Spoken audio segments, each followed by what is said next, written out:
咱即摆来做这个汽车电动保胎机的说明吼。首先吼，这支叫做银康的芯，要装这支芯的是卡仔甲2号搭底吼，芯甲拄入卡放掉了后，芯抽袂起来，安尼芯装完成啊。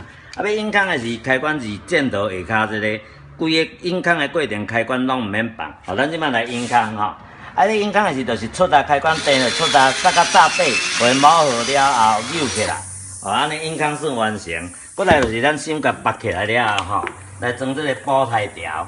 这保胎条要装入去吼，毋好抹任何的物件，只要装入去是小细叮当会落感。咱即摆来进行这个保风的动作。共款要保的是开关，共款是下骹吼。你这开关2下骹开关甲塞落去是塞到搭底，伊家己会点入了开关放掉，等下换2顶头退出来，慢慢甲退出来，安尼保胎也算完成。